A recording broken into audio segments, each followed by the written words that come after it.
Welcome to the Girl Power Alliance podcast, where you're going to meet and hear from some inspiring women with incredible stories who are leading in business and in faith.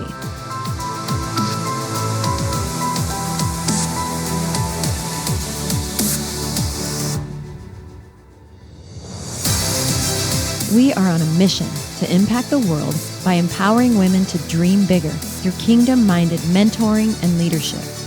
This is where women grow. Welcome back to another episode of the Girl Power Alliance podcast. I'm super excited about my beautiful guest today. She's doing some remarkable things. Let me tell you a little bit about Lauren. She is a wife and a mother of 4 kids. They're 10 and under. We could stop there. They are a country living family in South Carolina. She pastored for over 10 plus years and got into the online business world over 6 years ago. She continues to preach, speak, and lead a podcast alongside of her ministry, which is called Ministry and Motherhood, which is a mission to help other Christian mamas step into the fullness of where God is calling them and positioning them at home, in the marketplace, and beyond. There's no time like the present to live out your God-given purpose and make the ministry impact you were destined for. You can't see it, but I got goosies when I read that. So yes, thank you. And welcome to the podcast. Thank you. I'm so excited to be here.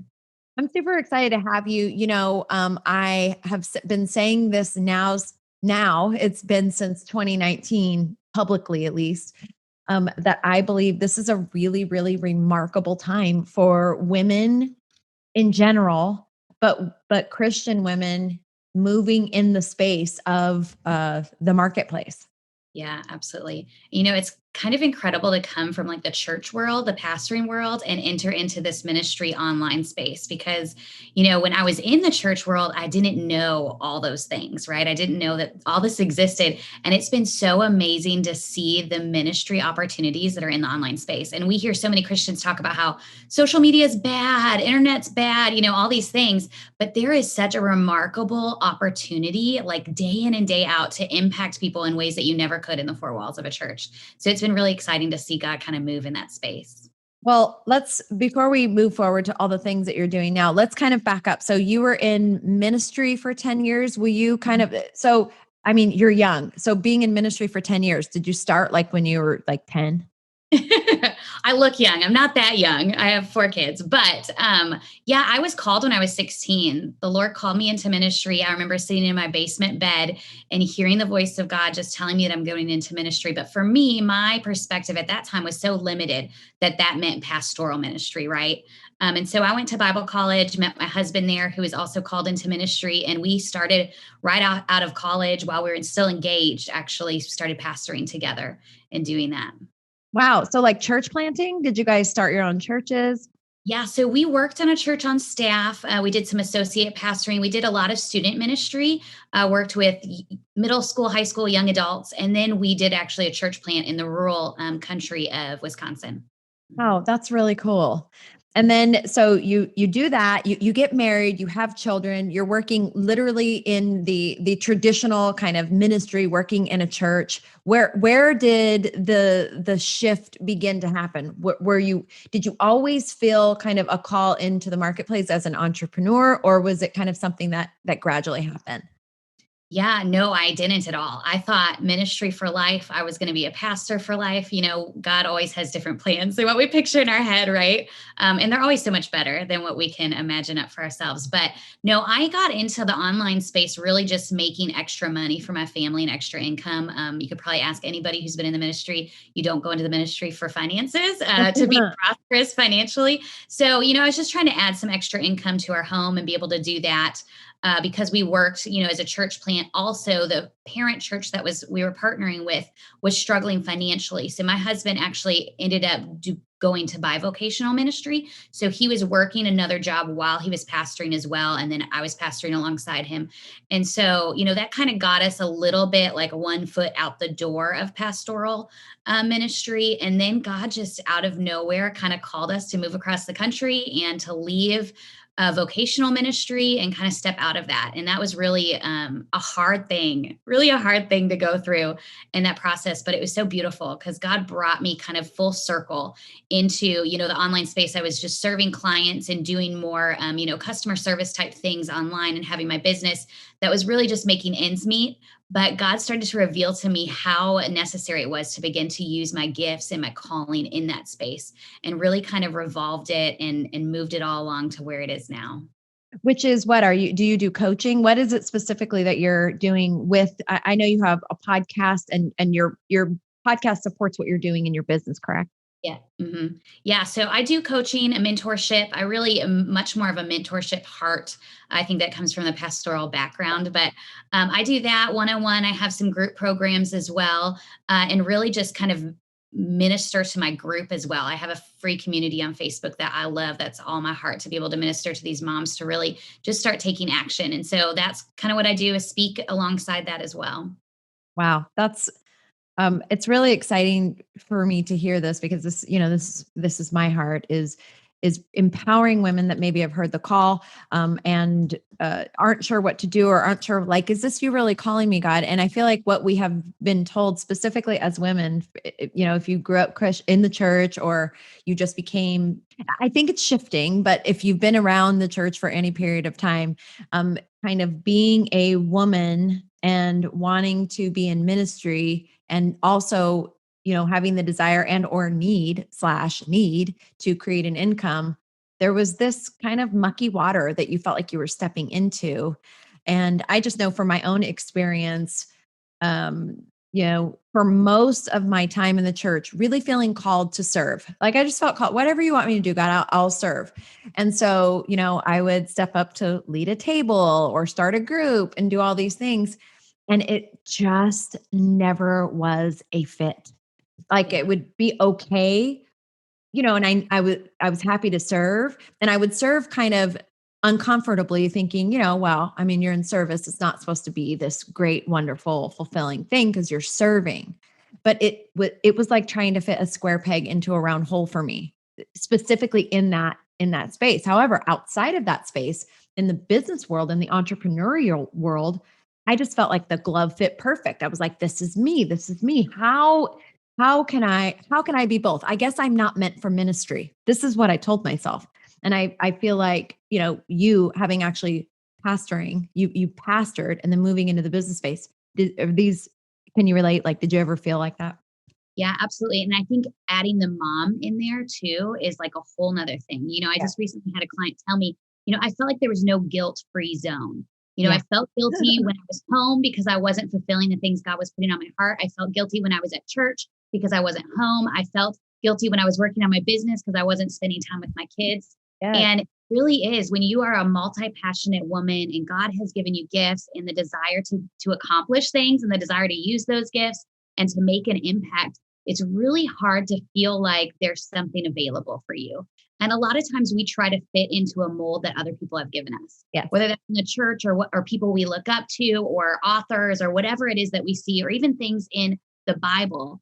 And that's not where God has created us, right? Every one of us has unique purpose. And so when we try to do exactly what somebody else is doing, we're missing out on what God has for us. But I really do think that there is such a unique calling that God gives moms and women in the marketplace that desires them to find fulfillment not only in their business and in making money and being successful, but also in feeling like they're the mom that they're called to be. Yes. And when they're not fulfilling that role outside of the home, they can't be the mom that God has called them to be or the wife that God has called them to be because they're missing such a vital aspect of showing that to their kids and exemplifying that for them. It's so true. And, I, for many, many years, I would read Proverbs 31 and I was angry. I was like, I curse this verse, God. Like, how am I supposed to be all these things and be great at all these things? And I had this real limiting belief that like this kind of, I feel now that it was a lie. It was a lie from the enemy telling me, look at, you're supposed to do all these things. And then one day God like flipped it on me. He literally like tore the almost blinders off of my eyes. And he showed me that it's not a have to, it's a get to. I believe that God created women so uniquely that we actually can do a lot of things and we can do all of them well. that doesn't mean to run around like a chicken with your head cut off. I rebuke the spirit of busyness that everybody puts on their life. But I was having a conversation with a woman this morning, and I do multiple things. I don't have any littles at home anymore. My littlest one is 18 and she's at home. So I'm out of the space of homework and baths at night and all of that. And those I look back on those seasons and I really miss them. I miss that season. So but I believe that God has actually gifted women with the ability to do so many things and do them well. And I think it's just kind of a shift in your mind that when you're home with your kids, you're 110 home with your kids. When you're out doing whatever it is, whether it's a job or a business, you're 110 doing that thing. And we actually are capable of doing so many things. Now, mind you, doesn't mean we do them alone. You have support systems and help. And, even in Proverbs 31, she had helpmaids. Like she had a tribe of people that were helping her to get all this stuff done. So I think women are amazing. Yeah, absolutely. And I think that all it takes is a little bit, preparation and planning and getting disciplined in some of those things. And so I think that a lot of times we think, hey, there's this perfect like program or 12-step system to help me manage everything I need to manage. But that's just not the way it works, right? God made us unique. And because of that, there's unique things that we can do and tweak to make our life manageable. And that's one of my favorite things to work with ladies to do is to feel empowered that, hey, they can have the freedom to do all these things and they can actually be accomplished in it. They can get things done and not feel stressed and like they're running around all the time with their head cut off. What a beautiful gift you're giving to people, because in all of my years of working with women, that's probably the number one thing. Like they literally, I don't know if it's a lack of organization or a lack of discipline or a combination of the two, but in general, as I have seen women, they feel very, very, and I feel that way in moments too. I mean, I'm still a human, but they feel very scattered. Like I have so many things I don't know what to do first. So, having somebody like you to come in and say, listen, we're going to just set a little order here. We're just going to put a little order together. Yeah, that's perfect. And then a pandemic happens, right? Like there's always just something that's changing. And we constantly have to be in that state of recognizing, okay, I can do this. I'm capable. I just need to tweak and refine a few things and we'll get it done. I think that, you know, I'm trying to think of what came first. Was I an entrepreneur first or a mom first? I was probably a mom first. But as a mom, you really learn I think you have to learn to be flexible, especially a mom with, I mean, you have four kids that are all under 10. I mean, trying to have these set things all the time, you have a breakdown. Like it's all about continually being in flux. Like this is the goal, but if it doesn't look exactly like that, being kind of a type A myself, it took me longer to learn that lesson. I had my first two kids when I was literally a teenager, 16 and 19. So I grew up with my kids. So I kind of learned to be flexible already because I didn't even have anything in my mind yet because I was still so young. So my whole style of mothering was very much in flux. But it's funny, when I had my third, I was 29 when she was born. And, I had more of a structured life. So you're trying to have more structure with your child, but I think flexibility is one of the most like under talked about skills to develop as a mother, as a wife, and as, somebody in the marketplace. Yeah. And I think a big part of that is managing your expectations, So right? It's not giving yourself these great, like we always think, hey, it's a new year. I'm going to change all these things. And we decide that we're going to change like 20 things at one time and make them, and then you fail, right? And then you feel like a failure and you don't want to do it again. But it's really recognizing, hey, I'm empowered to decide the kind of mom I want to be. Am I okay serving dinner on paper plates? Sure, go for it. It saves me dishes, right? Am I okay not having like a vegan organic dinner or not having my kids in all the sports, or is that something that I want to do, right? So you're empowered to decide what are your non-negotiables? What are the stakes you're going to put in the ground? And that's how you can manage your expectations. Well, I'm not going to be the perfect Pinterest housewife that has the house all together, right? Or makes the crazy loving looking meals, right? But you get to decide where you're going to fail. And that's how you set up your expectations to know, okay, things aren't always going to go the way they go, but these are the things I'm drawing a line in the sand and deciding that I am going to make sure these happen in my home and in my business and in my ministry. Doesn't it sound like such common sense? But I feel like we need somebody like you in our lives to give us permission to have the common sense. Yeah, for sure.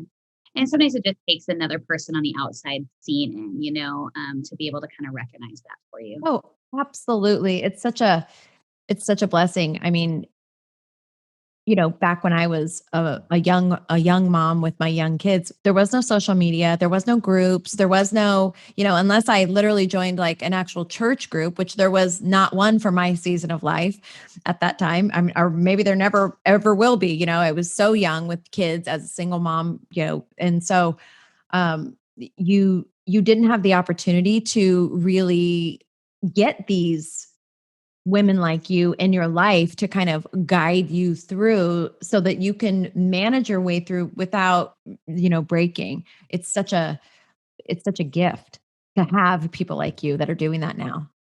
Yeah, absolutely. And frees you from that isolation, right? Feeling like you're all alone in doing this. We can see now in the online world, oh, there's so many other moms that are doing it, right? They're making it happen. They're having businesses, they're making a kingdom impact, they're being great moms. And so it's possible. But when we didn't have all of that before, you get so isolated in that season, where you just feel like, man, I don't know if anybody could understand what I'm going through. Absolutely. And the Bible tells us, we need to we need to have good counsel. We need to be surrounded by other people. And I also think it's funny with us here in kind of the Western society, the way that we live, we and it might be changing slightly, but we live very independently. You go Mhm. into other parts of the world and they live in community. They have multi generations living in their homes, and they have multi family members living in a very, very close proximity, and they all help each other, right? Like you have people literally living close so that they can support and help the other people. They go to the auntie's house, they go to the grandma's house because they're close.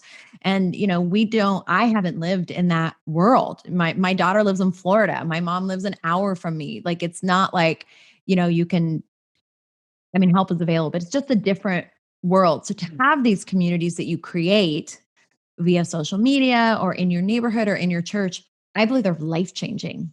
Absolutely. Yeah, for sure. It's walking alongside people in the same space, right? Aspiring to grow together. Instead of, I always student ministry. So I go back to youth ministry because we did it for so long. You can always say, hey, you show me your friends, I'll show you your future. Right. And it's so true for us moms too, is if we want to be in a space where we are fulfilled and we're successful as moms or successful as entrepreneurs, then we need to surround ourselves with the friends that are walking through that as well. Awesome. So good. Such a good word, a timely word for every mother. I remember, many moments feeling like um, I'm all alone and nobody has any idea what I'm going through, and my list will never end, and this season will never end. And it does. I'm on the other side of it, and my house is quiet for the most part, and it's just it is a fleeting moment where that stage that you're in. So to have somebody walking alongside of you, kind of reminding you, hey, listen, like your kids are only going to be this age today. Tomorrow they're going to get older and things happen. And so it's a beautiful thing to create these communities. So tell anybody listening exactly what it is that you do, what you offer, and what your programs look like. Yeah. So I have a free Facebook community that I would love if anybody wants to be a part of that. You can jump in completely free and just get to be inspired, have trainings every week in there, some tips on setting up these systems and disciplines and habits in your life that I'll go in there and do every week for you. And that's just Ministry and Motherhood. You can search that on Facebook and find that. But also, if you go to laurenapple.org, that's my website. It will kind of explain my group coaching program. It's a 4-month program that really is about getting clear and confident on the purposes God has for you in your home, outside your home, in your business, and what that looks like. And then really beginning to refine the habits and disciplines and systems that you put into your life in order to do that. And these are simple systems. They're not these things that you search up on Pinterest and you're like, okay, I got to apply this cleaning system to my life. And it becomes more stressful and more overwhelming doing that. But this is really stuff that you can start to implement the way you were created and in your life and in your home so that you're getting stuff done. And so those big dreams that God has birthed in your heart are beginning to get fulfilled and you'll see them come to life. And so That's all on there on laurenapple.org. You can go /magnify, and that's my group coaching program where we walk alongside other ladies in community and do that together as you go through the trainings. And then I also have one-on-one coaching that I do as well. That's awesome. And what about your social media? How can people find you on the various platforms? Yeah. So the main other one that I do besides my podcast, that's Ministry Motherhood as well. So you'll be able to see that there if you search in any place that you listen to your podcast, but is Instagram. And that is Ministry in the letter N Motherhood on the Instagram handle as well. That's awesome. And don't worry if you don't have to write it down. All of her information will be available. If you're listening to the podcast, it'll be in the show notes. And if you're watching this on one of the video channels, then it'll be right below. You just click on it. Easy peasy. And if you're listening to this on the website, same thing. It's all in the information right there. And you can just click, find her, connect with her, and really take the opportunity. I just want to say this. I feel like I'm supposed to say this. If you're feeling a nudge, if you're listening to this or watching this and you're feeling a nudge, then that is a confirmation for you. Like, take the step, reach out. God designed us to live in community and to be surrounded with other people and to learn from other people and to be taught from other people. And so, you are not meant to go it alone. You are not meant to go the journey alone. There are people like Lauren out there who spend her lifetime serving you to help you to get, through what you're going through or to the next step. So reach out, connect with Lauren, and, just watch things turn around in incredible ways. I appreciate you so very, very much. Before we leave, okay, before we end this podcast, if you could tell somebody that's, there's a mom listening right now, and she's got this thing. She's like, I have this idea for a business or this dream or this passion. But I don't want to sacrifice, being a mom to my kids. What's the first thing I should do? Well, I think the first thing you should do is really just thank God for that. Recognize that that is not a lie from the enemy. It's so easy to get trapped in this idea that, hey, this is selfish, this thought or this feeling or this desire that I have. And so it's not really from God, because I'm meant to do these things and fulfill these things. And a lot of times when it's a scary step, even just speaking it out loud, the first thing you should do is speak it out loud. Say, okay, this is what God's calling me to, and this is what he's put on my heart. But also to recognize, hey, in that scariness, that is when you're going to find the fulfillment that God has called you to. And so speak it out, tell somebody that you want to be a part of it, and then really start to submit in prayer every single day to God, saying, okay, God, what is the next step for me? What is the door you have for me? I think, again, like what we said before, surrounding yourself in community. So finding a community of people that are in similar places and spaces, not because you want to emulate what they're doing, but because you want to walk alongside them, support them, and get encouragement from them as you're going through it as well. Beautiful. Perfect. Beautiful and perfect tip for women. I love that you said, just so you know, I didn't give her she had no prep on that. That wasn't like, hey, I'm going to ask you this, say this. And I think that your answer was so incredibly perfect, because this is what I speak to people all the time. And I agree with you 110%. Like, the enemy wants us to go, that's not of God. How selfish of you. You have this beautiful family. How dare you have any desires outside of there? And a lot of women don't. That is they are called into the home. It is their every breath. They love it. And that is where they're at. Sometimes for a season, sometimes their whole lives. But if you are one of the women that is called to that, and it's not either or, you are allowed to have and I just bless those words that came out of Lauren's mouth. Like, go back, rewind this just slightly, go back and listen to it again, and allow that to really just seep into your soul. And thank God that you got to listen to this today as a confirmation to what it is that God is calling you to, because you are needed.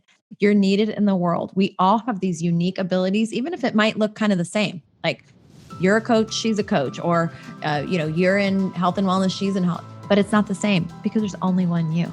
God made you unique and beautiful and special with gifts and talents that only you have. And so you are needed in the marketplace, in ministry, in the world, in your home. You are so valuable and needed.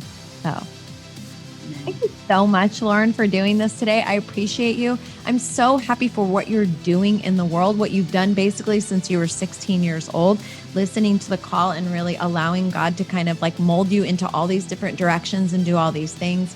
Thank you for being just obedient and serving and bold. I just appreciate you for being such a blessing. Hey, thank you for having me on. It's been such an honor. I pray that you found a ton of encouragement from that podcast. I sure did. And how amazing is Lauren? You know, I feel so blessed to be just part of this community, Girl Power Alliance, and meeting these remarkable women. And you might be one of them. You might be one of these incredible women that is supposed to be a guest on the podcast. And if you feel that, you're like, man, these are my people. I want to share my story. I want to share what it is that I do. Then we need to connect. And all you have to do is go over to girlpoweralliance.com and click the Collaborate with Us button right at the top of the page and get the process started. We're always looking for collaborators, whether you teach a masterclass, you have a mini course, you want to be a guest on the podcast, you're a coach, we are looking for you. You are our people. So don't wait another second. Reach out, get connected, be part of our community, be part of Girl Power Alliance, and we can't wait to meet you and share your story. Girl Power Alliance is where women grow.